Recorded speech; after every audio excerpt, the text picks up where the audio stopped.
All right. So today on Nerd Sesh, we are diving back into sports history, which is something that we haven't been able to do for a bit since the NBA came back. We've been really doing a one show a week schedule, but Logan Camden got the day off work at Lowe's. So we're going to take advantage of that and do an episode on the top 10 scorers in NBA history, which I think is a really fun one, but it's also a pretty difficult one because there are a bunch of factors that go into this. Obviously, you have to think about someone's bag, if you will, the variety of ways in which they can score. Who do you want in the last second situation? And of course, numbers come into it in a big way, but it's hard to only rely on numbers because pace changes by era, efficiency changes by era, league-wide scoring changes by era. 1961-62, Wilt's 50-point season, Elgin Baylor's 38-point season, teams averaged 118.8 points per game on 42.6% shooting, and that was without a three-point line. And then, you go to Kobe's peak scoring season in 05-06, he's averaging 35.4 a game, but league-wide teams are scoring 97 a game. And now we're back up at the highest scoring numbers we've seen since the 60s, basically. So obviously context is important, and that's something that I'll bring into some of my things. But Logan, I don't know if you have any thoughts before we get started with your number 10. No, I'm ready to get started. My number 10 is Tracy McGrady. And T-Mac is a guy that I thought I would leave off my list just because his peak wasn't nearly as long as some of the other guys. But when I looked at some of the guys who barely missed my list, and I'm going to go over some of the guys that barely missed it. Jerry West, Elgin Baylor, Rick Barry, all did not make my list purely because of the era. All of their individual numbers are impressive, but I feel like because Tracy played in an era with the three-point line, I would go with T-Mac because he's a modern guy, and I can look at his three-point numbers. T-Mac led the league in scoring twice. He also led the playoffs in scoring twice per game. He had one season over 30 points per game, four other seasons over 25. And I really valued playoff points per game because when we come down to it, the most important aspect of basketball is when we get into title time. Mm-hmm. Now, Tracy never had that dominant playoff. He didn't have a dominant playoff run team-wise, but individually he had four playoffs where he averaged over 30 points per game and another two playoffs where he averaged over 25 points per game, obviously limited appearances because of team success. And then another stat I looked at was 30 point per game per 36 season, like per 36 stats if they were over 30 points per game. T-Mac didn't have any of those, so he's a little lower on my list because if you average, in my opinion, that was a big stat to me, the 30 points per game per 36, because it just means that you're nearly a point a minute. That's impressive. Yeah. And then I wanted to look at how hot guys could get streak-wise game to game. T-Mac had 14 straight 30-point games. Not nearly as impressive as some of the other guys on my list who will get up there, but I felt with T-Mac's peak, leading the league in scoring twice and in the playoffs as well, I felt Tracy deserved a spot on my list over the likes of some of these older era guys, like I said, like Jerry West and Elgin Baylor. Well, if you look at T-Mac's resume, of course, he's a seven-time All-Star. He's a seven-time All-NBA player, and that's basically entirely predicated upon how dominant he was as a scorer. The issue is he doesn't have anything close to a peak season outside of that. He has one more pretty good year in Houston that's outside of that range, and then he never reaches that level again. And before he reached that peak, he was a role guy in Toronto for the most part. I think if you're talking about pure scorers, T-Mac, just as far as skill set, has to be brought up in this conversation. A six guy who can handle like that, who can shoot like that, who can beat you on all three levels, who at his peak was a freak athletically. My brother's very upset with me about this because Tracy McGrady is probably his favorite player of all time. He's not on my list. When you were going over like guys like Tracy McGrady, guys whose peaks weren't as long, where did you value, I guess, injuries and peak and stuff like that? Where did you factor that into your argument? I don't think that longevity is the number one factor. I think that peak is more important because if you score a bunch of points, but you're just a pretty good scorer forever, that's not really an indication of who the best scorers are. For the most part, it's who are you most terrified at the peak of their powers, and then longevity comes into it as sort of a secondary thing for me. But I'm not sure that I would put T-Mac there even for peak. And the reason for that is compared to some of these other guys, he's obviously not the most efficient, 43.5% from the field, 33.8% from three. I think he would have been better served if he played in the modern era. I think that there would have been much more of a priority for him on, mastering the pull-up three, the step back. I think he would have had an even filthier bag than what we saw from him, where he also had a bit of a post game just because that was a thing in the 2000s, and it really isn't for a guy of his size anymore, unless your name is Kawhi Leonard, basically. But T-Mac is not on my list. My number 10 is someone who aesthetically does not compare as a scorer. And for that reason, I think that a lot of people wouldn't necessarily think of him on this list. But then again, if you think of his value as a player, so much of it comes from his unstoppable scoring ability. And my number 10 is Shaquille O'Neal, who is 8th all-time in points, 23.7 points per game in his career on 58% from the field, 53% from the line, 58.6% true shooting, which is, I mean, a very good number. Pretty funny, though, because it's basically exactly the same as his field goal percentage because his free throw shooting doesn't help him there. He's a 2-time scoring champ, had 10 straight seasons averaging 25-plus points per game, averaged 20-plus points per game in his first 14 seasons. He's a 10-time leader in field goal percentage, so incredibly efficient there. The counter-argument to this would be, well, of course, some people I'm sure would say he doesn't have the bag, he doesn't have the skill set. That to me is, I understand when you're thinking of pure scores, if you think of someone like T-Mac or AI first, but as far as effectiveness, Shaq is really one of the best of all time. And I think that when we're going to throw a guy like Wilt Chamberlain in there, presumably, so much of his dominance was predicated upon being able to just overpower people physically. And yes, he also had his patented fadeaway and all that, but Shaq to me was so dominant, so imposing. The downside is he can't close games for you. And that's where he was certainly aided by having a guy like Kobe Bryant alongside him in his peak, and then Dwayne Wade in their 2006 title run. But the reason that Shaq ended up going on my list is really because of his finals performances. 28.8 points per game on 60% shooting over his 6 finals appearances. And if you look at him at his true peak, 2000 through 2002, he averaged 38 a game in the 2000 finals. He averaged 33 a game in the 2001 finals. He averaged 36 a game in the 2002 finals. That's an average of 35.9 over 3 series.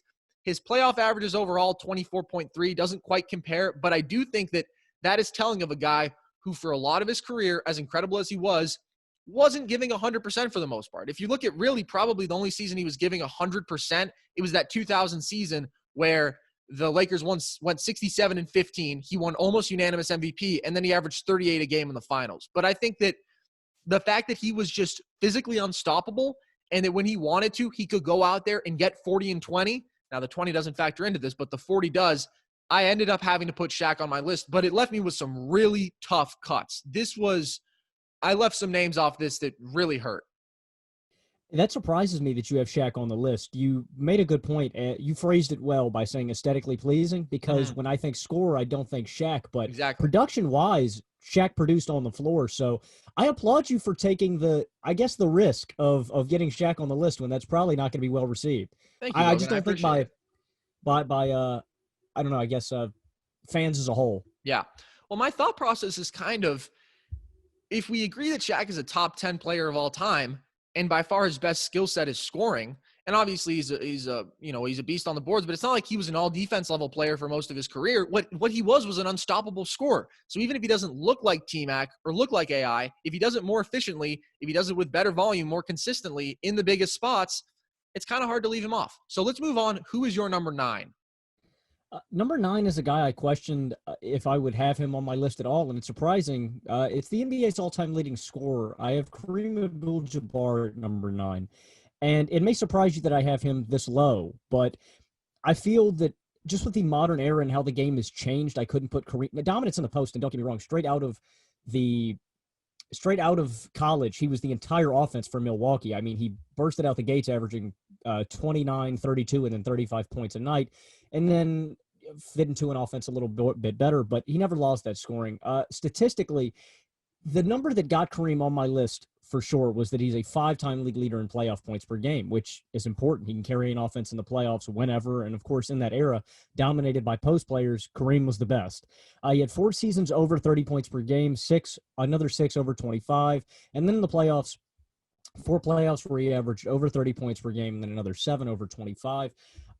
Kareem is not really the typical, like you said with Shaq, when you think pure scores and talent-wise, I don't think most people would immediately go to even a guy like the all-time leading scorer for the NBA in Kareem, just because his game was so much predicated on post hooks and post moves and size, dominance down there.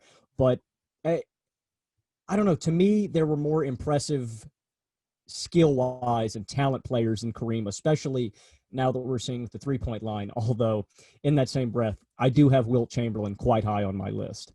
Yeah, that's the thing for me. That's the consistency of, if we're all going to put Wilt up there, then we have to acknowledge all of these imposing big men in that same regard. And to me, Kareem is better than Wilt. He's higher up there for me. And I think that you're talking about a guy who at his best was unstoppable. And by the time he was 40, still had an unstoppable move. The sky hook, his release point is at the rim. No one can contest that.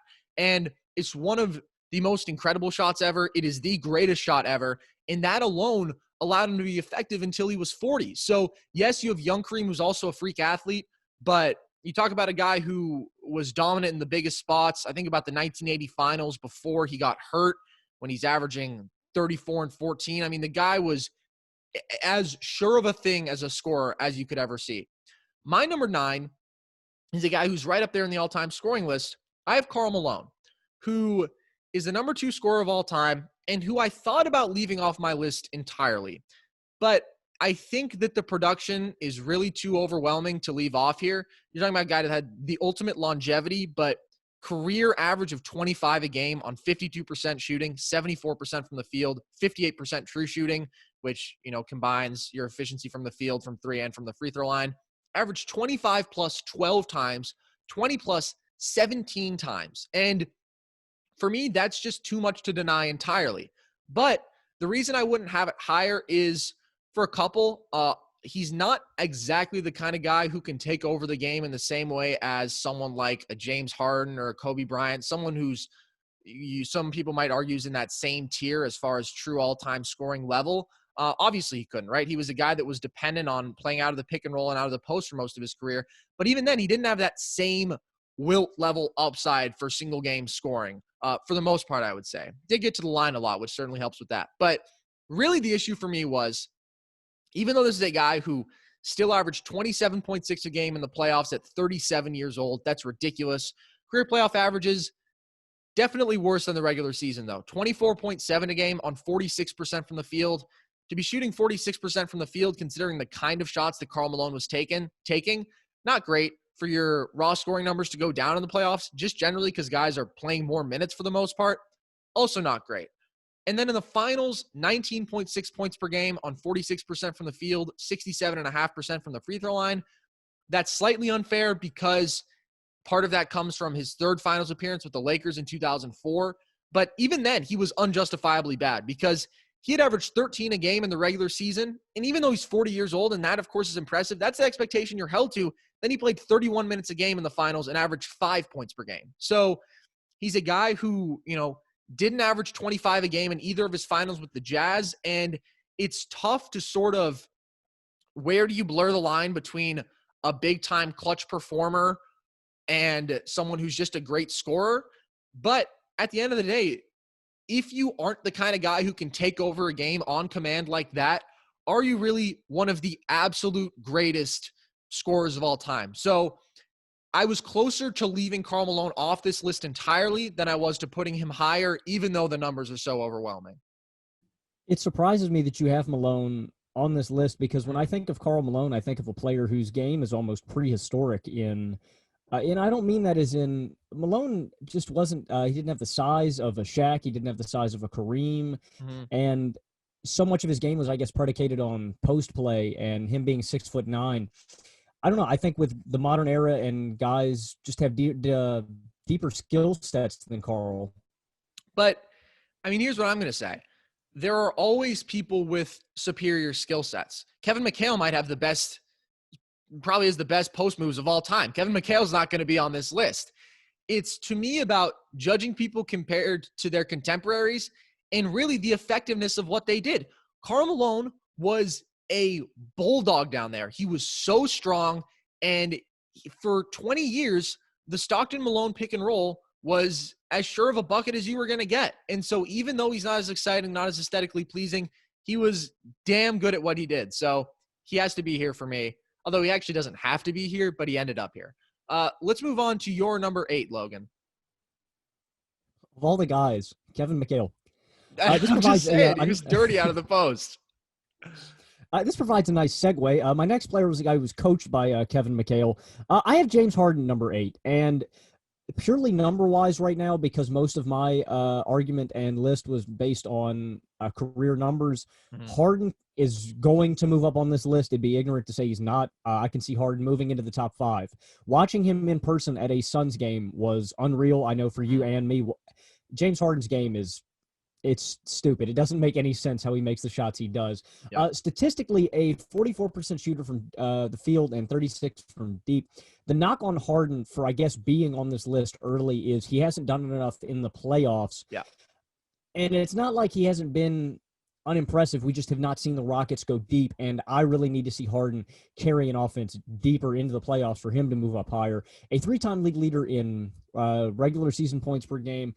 These past 3 seasons have all been over 30 points, and he has 5 other seasons over 25. In the playoffs, 2 playoffs over 30 points per game, and these numbers blew me away. And I knew that Harden always had this ability, and I remember when they put this stat on like ESPN, 32 straight 30-point games for James Harden. That is an unreal streak in the modern era. It's just something that you don't see anymore. I think Harden is by far the best scorer in the NBA today. You could maybe argue Steph Curry, Kevin Durant, but with health concerns, I'd go Harden all the way, especially what we've seen from this season. I'm intrigued to hear what you if you have Harden on your list or if he's higher. Well, Logan, I have James Harden at number 8 as well. I think that, as you say, he will absolutely shoot up higher. It's just about doing it for a little bit longer. But when you're talking about, first of all, his raw production in Houston, because 25.2 points per game in his career, which is slightly unfair to him because for his first 3 years in Oklahoma City, he was obviously coming off the bench.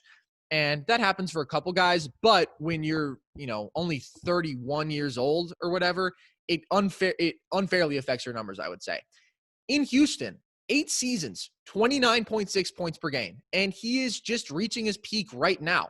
Current 5-year stretch, he's in 31.7 points per game. And it's remarkable what he has done. He has engineered an unstoppable move of his own that is changing the sport to me as much as Steph Curry, because what the Rockets are doing with D'Antoni and Daryl Morey, it's something that other teams look at and they can say, that's more attainable. We don't have a Steph Curry.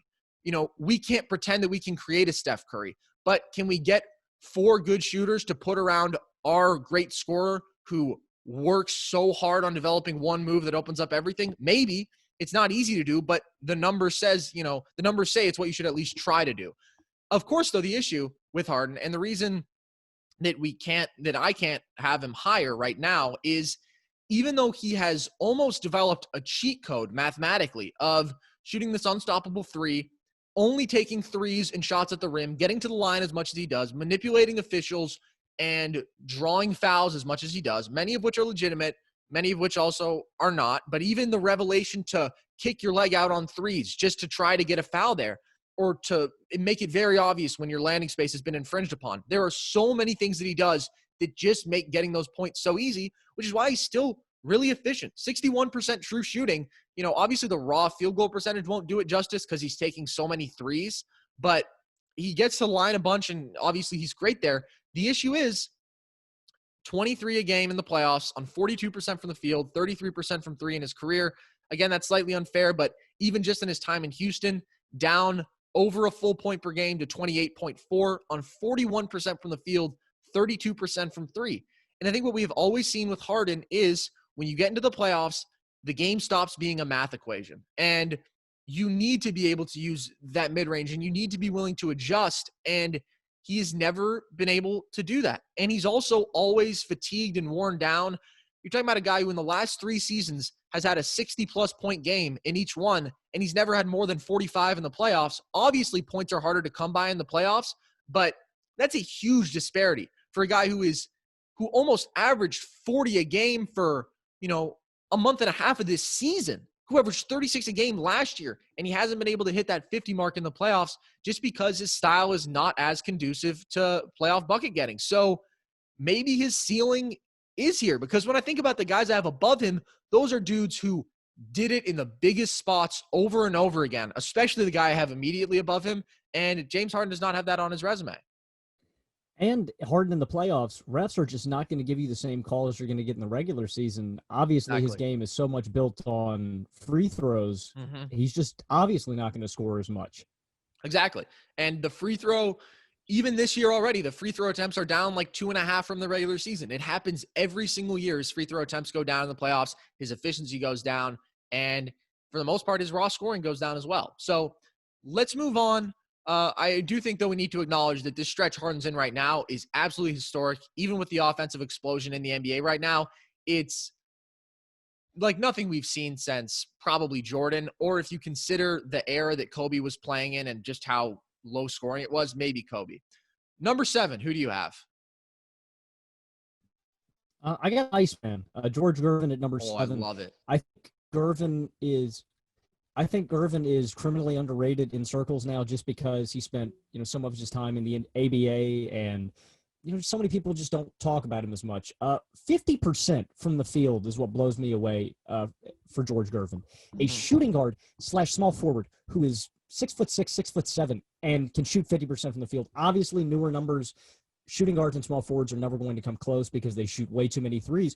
Gervin shot 27% from deep, obviously nowhere near as big the sample size, but a 4-time league leader in points per game in the regular season. He led the NBA in playoff points per game 5 times, in the ABA another 1 time, 2 seasons over 30 points per game. And Gervin had 2 of those 30 point per game per 36 seasons, which just means unconscious scoring. And Gervin had this uncanny ability to just get to the rack, and you weren't going to stop him. He had the finger roll. He was getting his buckets. He was an unprecedented athlete. I think more people need to talk about George Gervin. I need some George Gervin highlights right here. Logan, I could not agree more with you. And he was, I would say, my toughest omission from this list. I came into this so sure that I was going to have George Gervin because the 4 scoring titles, his 5-year peak, he's at 29.8 a game. Playoff career averages higher than regular season, over 27 a game in the playoffs. If you take away 2 games he played for Chicago when he was an old man, he didn't score in either of them, played 11 total minutes. Led half of the playoffs he played in points per game, 6 of 12.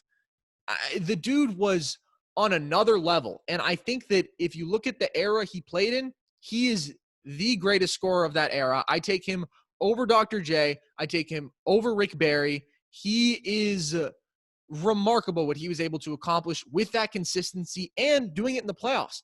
His teams never made the finals, but they did make a couple Western Conference finals or Eastern Conference finals and then 1 Western Conference finals because for whatever reason, the Spurs were in the Eastern Conference. And he was remarkable in all of those runs. The reason that I ended up leaving him off is when I was comparing him to a guy like Shaq, who has the resume, and it's tough because you can't just use total points as the single factor, and you can't just use points per game as the single factor because obviously the longer you play, the more your total points go up, the more your points per game go down. I just think with a guy like Shaq, what he was able to do, 25 plus for 10 straight seasons, 20 plus for 14, and that finals dominance, or a guy like Karl Malone, who, just as far as the regular season was so consistent and close to unstoppable.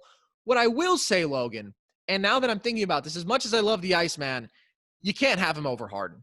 What Harden is doing is on another level of historic. I mean, the man averaged 36 a game last year. And yes, this is an inflated scoring era a bit, but good God. Why do you have Gervin over Harden would be my question. Gervin over Harden is the sole reason that I feel like Gervin. He didn't win a title. I feel like he did more in the playoffs.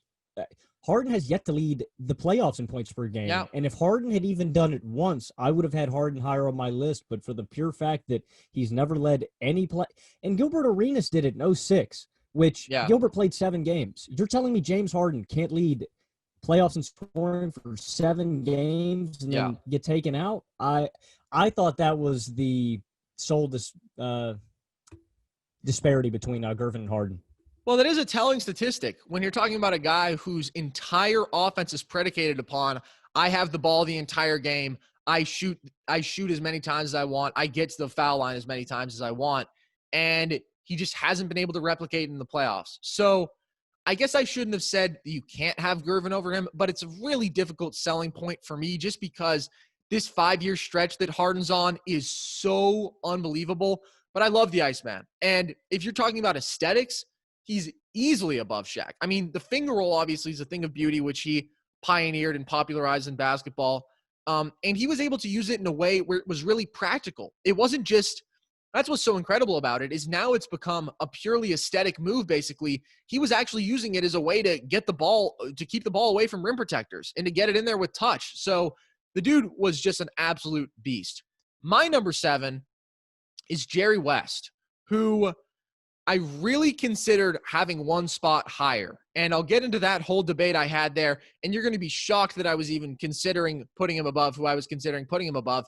But I do think that Jerry West is in that Gervin tier of underrated players. And it's brutal just because he only has the one title to show for it. You know, if he goes 3 for 9 in finals, he's really, really on the verge of being a top 10 player of all time. He's probably still my number 11, but 27 points per game on 47.4% from the field, 81% from the line, 55% true shooting, which is incredible for that era when you consider he was a guard who didn't have a three-point line. The average field goal percentage when he entered the league was 41.5 because this was an era when the pace was so incredibly high. Dudes were just putting up shots as fast as they can, and they were missing a lot. I think about a guy like Bob Cousy, who's the best point guard of the 50s and into the 60s for a bit of it.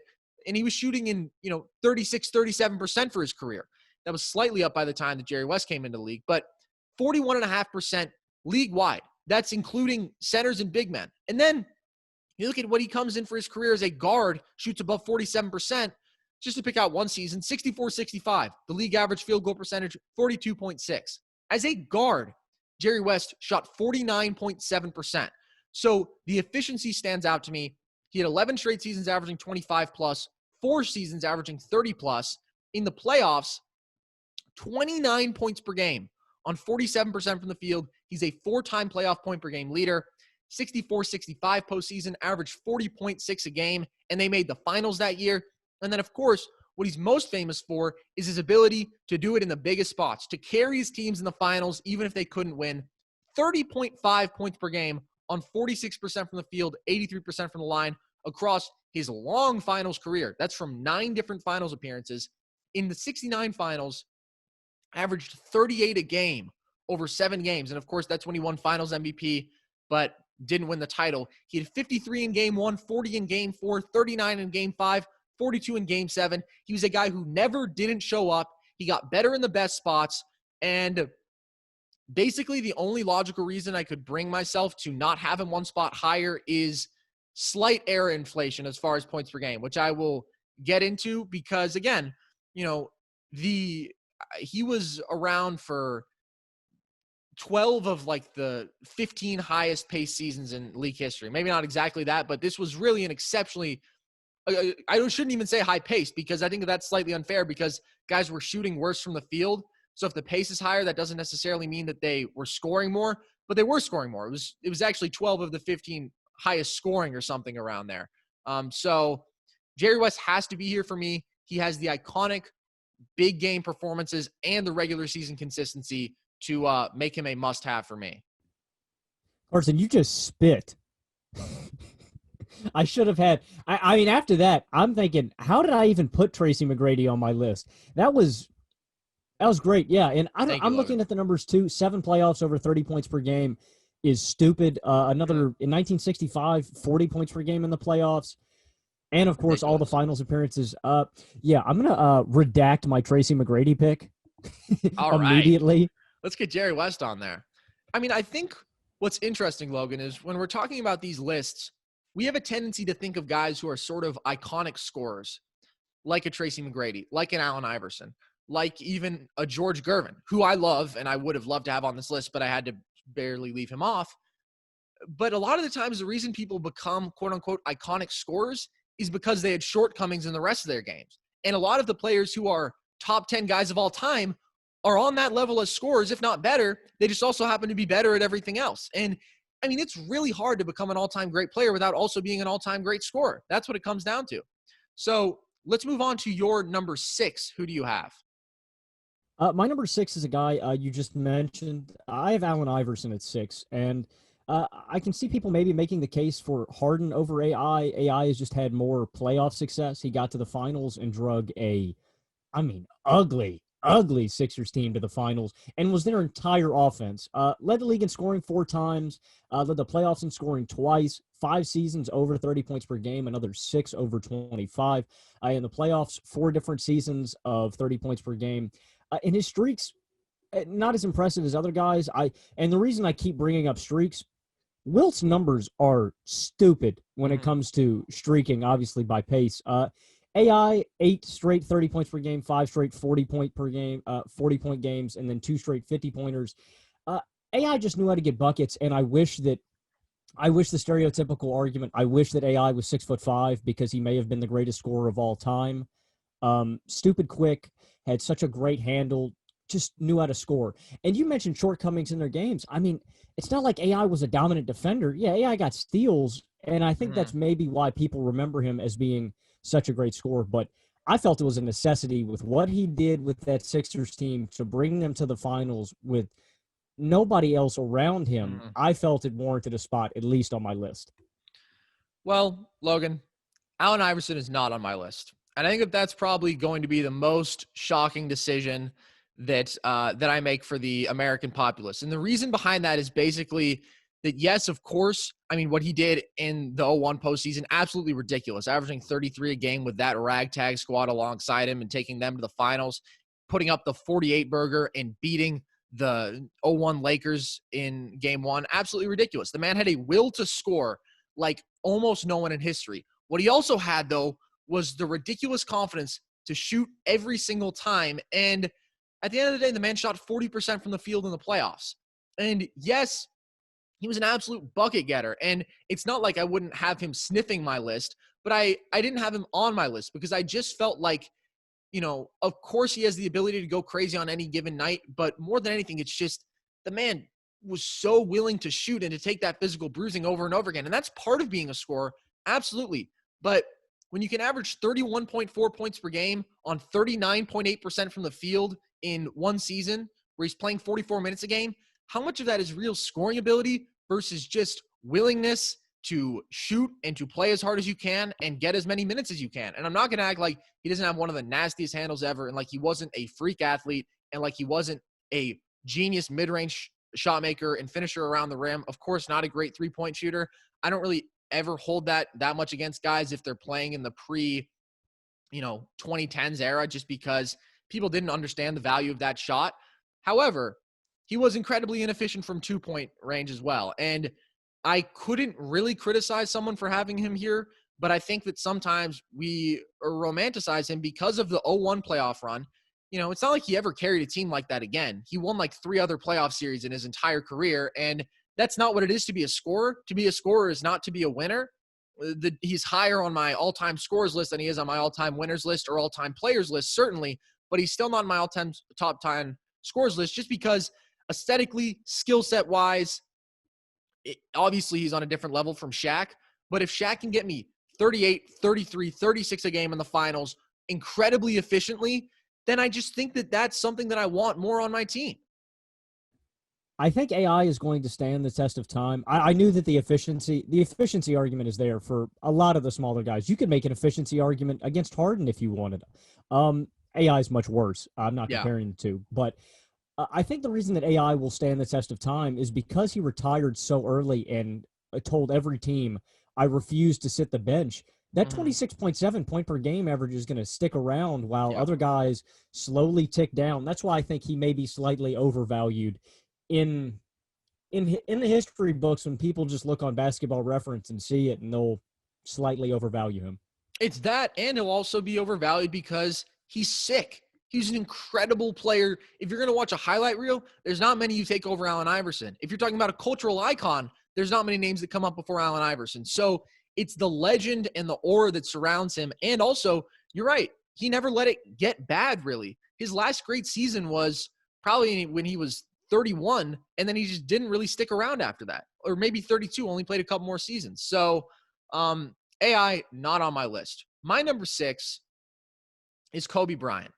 And I mentioned that it was incredibly, I know, shocking in itself. And I mentioned that it was incredibly difficult for me to decide between him and my number 7, Jerry West. Here's the resume for Kobe. He's the number 4 scorer of all time, 25 a game for his career on 45, 33, 84 splits, 55% true shooting, 13 straight seasons averaging 24 plus points per game at one point, 30 points per game 3 times. He's a 2-time scoring champ. Obviously, the 05-06 season, which is insane, 35.4 points per game, averaged over 40 in 2 different months in a slow era of basketball. He got 66 times. He, in the playoffs, 25.6 a game on 45, 33, 82, a 3-time playoff point per game leader. Final stats, not quite as great because he had a couple times when he underperformed in his first go-around with Shaq, especially I think of his first finals against Indiana when he's only 21 years old, so you can't hold him against him that much, but he also, only averaged like 15 and a half a game and definitely was below his regular season expectations. That's not like that's a big factor in my ranking of him at all, but it did happen. But then you look at what he did in 2009, 2010, and he carried that team offensively as a scorer. So obviously he has incredible longevity. The raw numbers, and Logan seems to have left the screen, and I believe that that's in protest of where I have Kobe Bryant placed. But let me just say this. Oh, he's going to put on the Kobe jersey. Okay, understandable. What makes Kobe's numbers so impressive is for the first 12 years of his career, the league never averaged 100 points per game. That was never the league average for scoring. Since 1957, he played in every season where that was the case, except for one in 95-96, which was before he came into the league. So he played in for most of the lowest scoring era in NBA history. You compare that to a guy like Jerry West. For the first 12 years of his career, the league never averaged below 110. Here's what I told you about before we started recording, Logan. I did a deep number dive, and I was really going to put Jerry West above Kobe. I was. And of course, bag-wise, skill set-wise, no one from the 60s period can compare to Kobe Bryant. Almost no one ever can. The dude could do it out of the post. He is probably the prettiest fadeaway jumper of all time. Young Kobe was a freak athletically. Obviously, just that will to go at you again and again and again. And his high-level scoring is probably top 2 on this list, maybe top 3. Him, Wilt, and MJ, I would say, if you need a guy who you're going to bet on to go out there and get you 60-something. Obviously, his mentality is part of what makes him so exceptional there and part of why he has to be here. But the reason I thought about having Jerry West above him is comparatively error-wise, West's efficiency is on another level. Jerry West shooting 47% as a guard in the 60s is like shooting 54% as a guard right now or something. I mean, it's so far above league average, whereas Kobe, comparatively, has always been about average as far as efficiency. And yes, the skill set is otherworldly, but the reason that I ended up convincing myself that I should have Kobe above Jerry West, which probably isn't an argument I have to make to most people, is I took Kobe's averages from 2000 to 2013, and I adjusted them to league scoring averages from 1960 to 1973. So I took his 2000 season, and then I adjusted it to the 1960 season and 2001 to 1961. His averages under that, 35.5 points per game, 31.3, 36.4, 28.5, 31.4, 42, 37.6, 33, 30.1, 31.4, 28.6, 31.9, 29.9. From his ages 23 to 34 season versus Jerry West, which is approximately their shared prime, Kobe averaged about 4.6 adjusted points per game more comparing each individual season, which for me was enough where I was like, all right, I'm not just letting my memory of Kobe and what we see in a highlight video, which is obviously almost unparalleled, get in the way of what actually happened. And of course, if you're going to throw a guy out there who you want to go get you, as I've said, 60, or if you want maybe the greatest difficult shot maker of all time, probably the greatest difficult shot maker of all time, you want Kobe Bryant. And another thing that I think, obviously the efficiency is something that makes it so he's not an overwhelming like top 3 smash hit for me, but also you have to think about the degree of difficulty of the shots. And of course that happens with AI as well. That's the thing with efficiency is part of it is how efficiently can you put the ball in the bucket?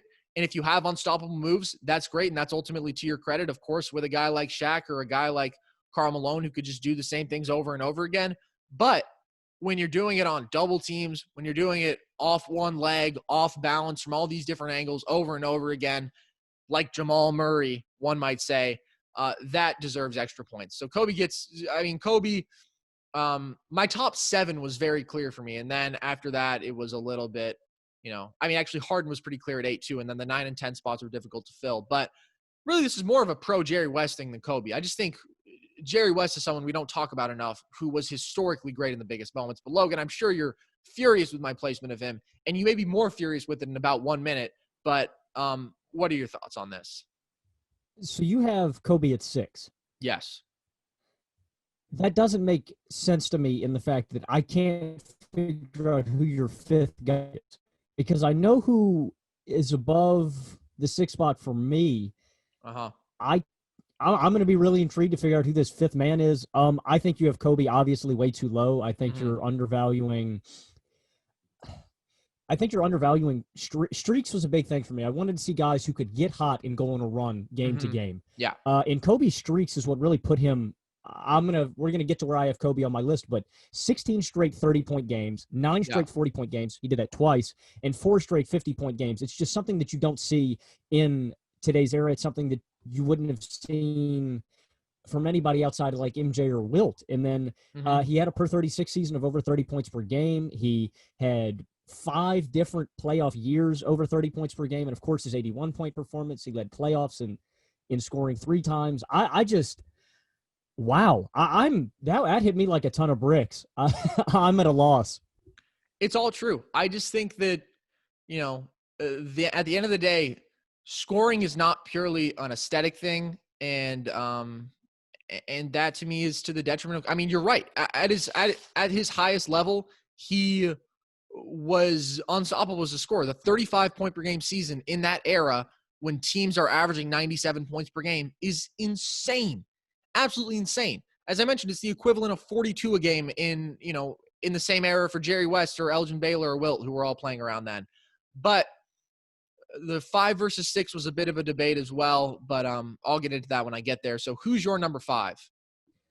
5 and 4 were my 2 toughest to really go between, mostly because we've seen a lot of head-to-head matchups between them. At number 5, I have King LeBron James. And anybody that has LeBron, you could put LeBron 5-1. LeBron's scoring ability is criminally underrated because he is so good in every other aspect of basketball. Yeah. People do not think of LeBron as a dominant scorer when he is literally a freight train. LeBron is unstoppable going to the rack. If I want someone to score on the inside, I'm probably going with Bron.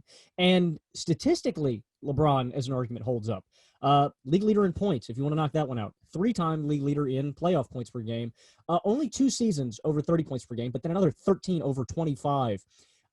6 times in the playoffs. And this is what did it for me and got LeBron so high on my list.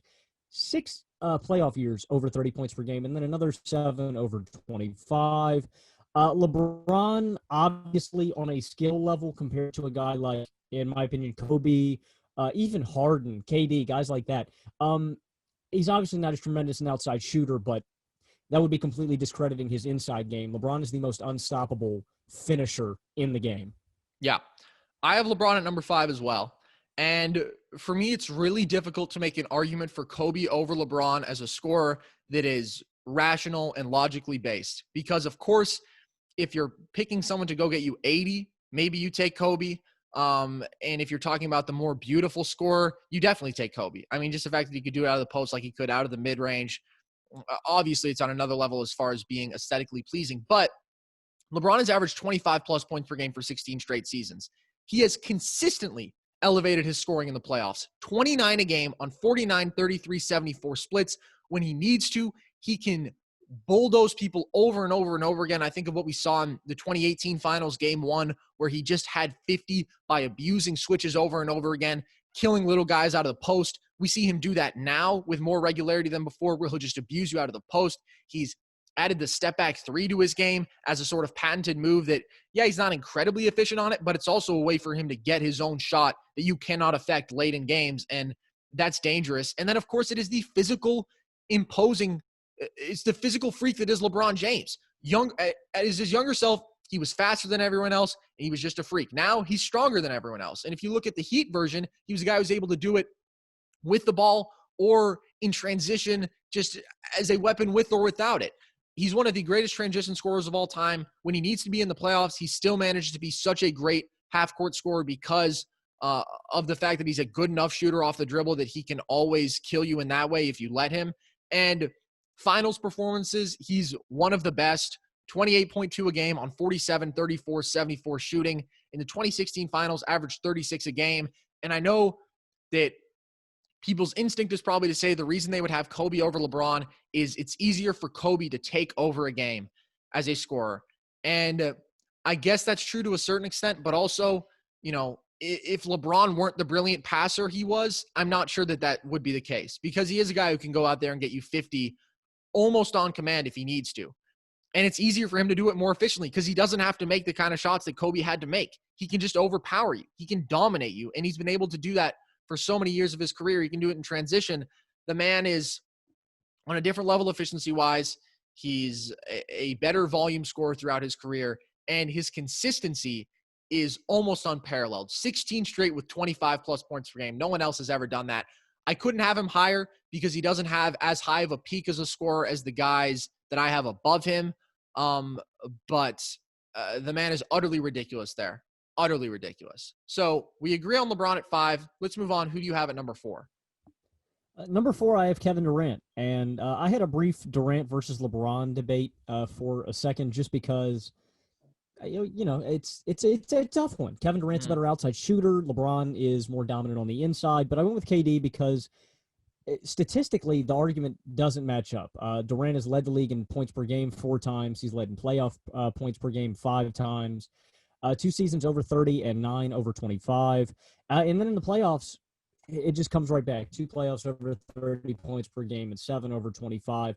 The argument that I think if you wanted to make a LeBron over KD argument in this instance would be KD has never carried an offense in the playoffs the way that LeBron has. LeBron in the finals against the Warriors, we've seen, has had to anchor the squad, and KD's always had people to rely on. Russell Westbrook, Harden, even if Harden was little dog back then.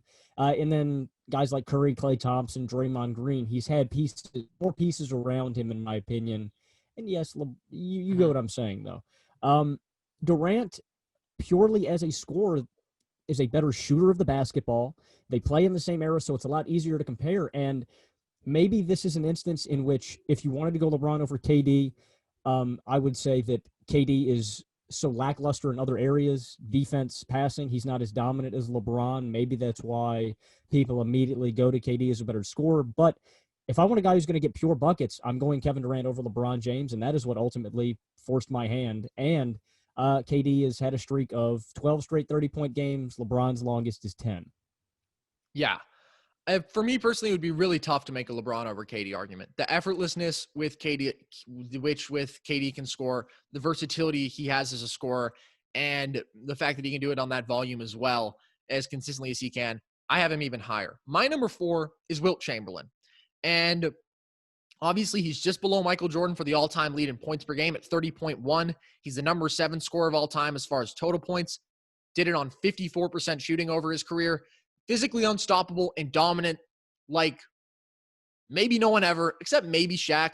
But when you're talking about a guy who was 7'1", was the strongest player in the league, was the fastest player in the league, could jump higher than everyone else in the league, and then he also had that fadeaway, which he worked on over and over again. And coaches were mad at him for taking it at first because they were like, why don't you just put your back into people and shoot the hook over them every time? But Wilt was a pretty boy, and he ended up pulling that off, and it was a really highly effective move for him. He won the scoring title in his first 7 seasons, scored incredibly efficiently throughout his career, 9-time leader in field goal percentage. Again, 54% from the field is more impressive back then than now just because people were so generally inefficient. And early Wilt was on another level. It's like nothing we've ever seen. 5.5 seasons with the Warriors, averaged 41.5 points per game, didn't dip below 36.9 in any individual season in that stretch, mostly on good teams, but he never made the finals. However, the reason I don't have Wilt higher, and I can't have him lower than this because his peak is like truly nothing we've ever seen before. Even when you consider pace inflation, the man averaged 50 points per game. And that is something that will never be touched again. And if you look at, our mouths froth over James Harden averaging 34 a game right now, when we are back at pace that is for the first time comparable to that era. Scoring is still like 7 points per game lower because it was so ridiculous in Wilt's 50-point per game season, but sort of comparable. The reason I don't have Wilt higher is when he started winning, it was because he had to decrease his scoring. Starting with his first title, never averaged 25 points per game. His playoff career, 22 and a half a game. Even in Philly, he was 7 a game below his regular season average. His finals career, 18.6 a game on 56% from the field. And that's not just talking about when he went to the Lakers and he had Jerry West and Gail Goodrich and initially Elgin Baylor there as well. Even if you look at the 66-67 Sixers, he's the 4th leading scorer on that team in the finals. He's deferring to guys like Hal Greer and Chet Walker to go get buckets. And, that's good for him. That's obviously a testament to him, to his ability to adjust. But I also think when your value as a scorer is not what makes your team win titles, that's relevant. When you're looking at a guy like KD, his scoring is absolutely needed for his teams to win titles. And I'm not going to discredit Wilt for shooting a bunch of times on those early teams because Lord knows they needed it. They needed him to go out there and score 50 or 40, and he could do it. But when I'm talking about the top 3, those are guys who are at their best as scorers in the biggest spots, whereas Wilt isn't close to that. 22 and a half points per game in his playoff career, you kind of shrug at that. I mean, that's the lowest of anyone on this list. And that's also considering the inflated scoring of that era. So for me, my top 4 was very clear from the start who I was going to have, and Wilt ended up coming in last place out of that group. So let's move into the top 3, Logan. Who do you have at number 3? I was going to say, this works perfectly. Wilt is at number 3 for me. Okay.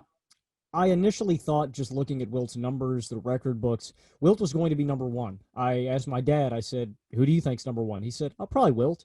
And the number that made me immediately go, Wilt is not number 1, is he led the league in scoring 7 times. Mm-hmm. He led the playoffs in scoring once. Yep. And that's an issue. That's a major issue. If you're not doing it on the biggest stage, what does it even matter? His resume, just from Basketball Reference, is stupid. 5 of the top 10 scoring seasons of all time, efficient, only under 50% from the field in 2 seasons of his entire career. And the streaks, I thought 65 straight games with 30 points. I was like, oh man, that seals the deal. There's nobody better than Wilt. Yeah. 2 different 14-game streaks with 40 points, and in 1961 had 7 straight games of 50 points. But Wilt didn't get it done in the playoffs, and that's really all that matters. Who do you got at 3? My number 3 is Kareem, who I was pretty surprised with your placement of him at number 9. That to me was too low, and this isn't because he's the number 1 scorer of all time. If that's how I was doing this list, then he would be number 1 on this list. The man averaged 24.6 a game on 56% shooting from the field, 72% from the field, 59.2% true shooting, and he played until he was 40 years old. He averaged 26 a game in the playoffs at 38. He averaged 19 a game in the playoffs for a title team at 39, averaged 14 a game for a title team at 40. And I said earlier that I think that peak value is more important than longevity on this list, and that's true. But also the dude's peak value is absolutely insane. 35 a game in 1972 could carry a team single-handedly like almost no one else in history. And when you combine the most unstoppable shot in basketball history, with what at the beginning of his career, a 7'2" athletic freak like him, there had never been anything like him. And I think it's important to remember with Kareem, he was the best high school basketball player ever. Then he was the best college basketball player ever. And by the end of his NBA career, he was the best NBA player ever. And obviously, most of that value, yes, the dude was a beast defensively. He was a brilliant shot blocker. He was obviously great on the boards, but it was his scoring. It was the fact that he could get a bucket whenever you needed it. You could throw it down to him in the post, and he was going to score for you every time. And I think that's even more true of Kareem than a guy like Wilt, because, again, Wilt on his best teams was never the first scoring option. And so even though he could dominate games completely like that, Kareem, without Kareem, I mean, who knows what Magic's career looks like? Obviously, the dude is incredible, but is he going to win 5 titles? Probably not. And obviously, he was able to make a finals without Kareem, and the last couple, Kareem was not as important because Magic was just at his absolute peak, unstoppable levels. 86, 87 Magic, what he did as a scorer, ridiculous, one of the best seasons ever. But, Kareem is what opened all of that up for him. I mentioned the 80 finals where he's averaging 34 a game. The dude was he was on another level, and he did it for so long that for me, he has to be up there in the top 3. However, I feel pretty good about my top 2 as well. So let's move in. I think I know who you have at number 2, but why don't you go ahead and share?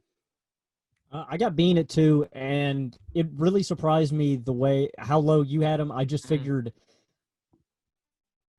I don't know, I've seen 20 years of basketball with my own eyes, and Kobe Bryant is the best scorer I've ever seen.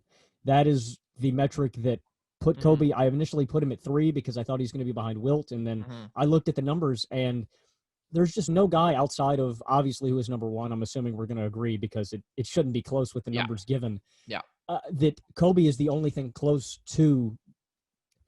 I don't know, Carson. You floored me. I cannot believe you had Kobe at 5. Well, I had him at 6 actually. You say that Kobe 6. Bryant That you say that Kobe Bryant is the best scorer you've ever seen with your eyes. I will tell you who the best scorer I've ever seen with my eyes is. And I'm going to get into my number 2 right now. It's Kevin Durant. He is the most effortless, complete, versatile scorer of all time. 27 a game on 49, 38, 88 splits, 61% true shooting, a 4-time scoring champ, 11 straight seasons at 25 plus. That's every year since his rookie year. 7 straight seasons right now. He's on shooting 50+% from the field with the volume of threes that he takes. 29.1 points per game in the playoffs on 47.5, 35, 86 splits. 5-time leader in playoff points per game.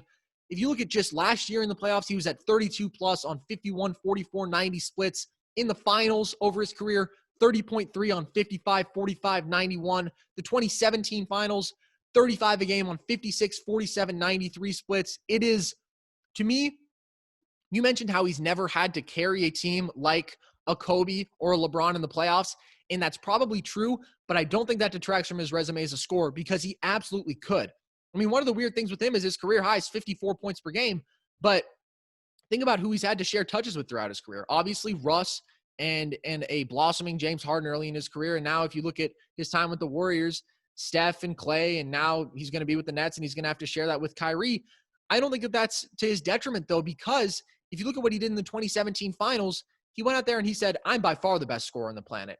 It was not hard for him to go out there and get 35 a game against a championship caliber team in the Cleveland Cavaliers. It was not hard for him. It was easy.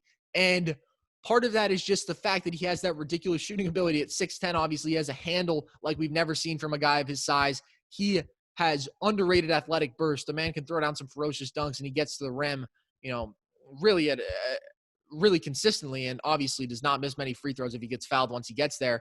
To me, as far as complete all-around scorer, he's number 1 of all time. He doesn't have the same will to score or high-level end scoring that my number 1 has, who I think anyone would be a fool to put above him. And also, he has the benefit of being in an era where three-point shooting is valued.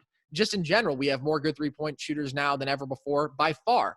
But KD has to be here for me. When I compare him to Kobe, if I'm taking out the romance of the legend of Kobe, and if I'm taking out the Mamba mentality factor, I don't think it's very close. I don't think it's very close. KD could do it at a higher volume, more efficiently, in the biggest spots, in more ways. And that to me is that's ridiculous. He's the best scorer I've ever seen with my own 2 eyes. I think you should also take out your implicit Golden State Warriors bias, Carson. Nope. I don't even like KD. I didn't like when KD came to the Warriors. I don't like KD's personality. Like, I really am not I do not have KD bias. If we could have never gotten KD, I think we would have gotten another one without him. And Cap. No, I don't think we need to go over the 2016 finals and how the Warriors were so clearly the better team in that series. And if everything didn't go wrong, everything went wrong, it still went down to the last minute of Game 7.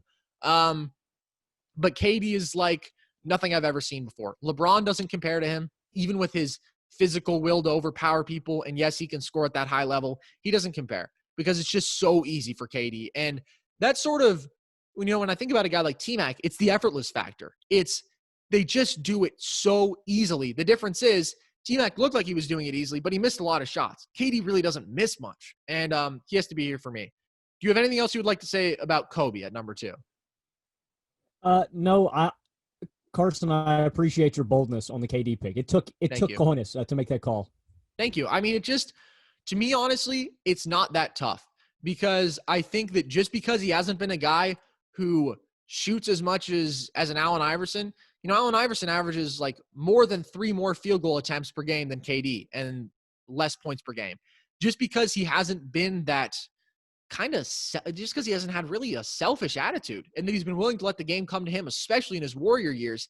That doesn't take away from the fact that when he needs to, he will go out there and get you 40 like it's that. I mean, what he did against the Clippers last year in the playoffs decimated them, absolutely decimated them. And even when he came back on a bad calf, had 11 points in, however many minutes in when he came back in Game 5 of the finals. So the dude is just ridiculous to me.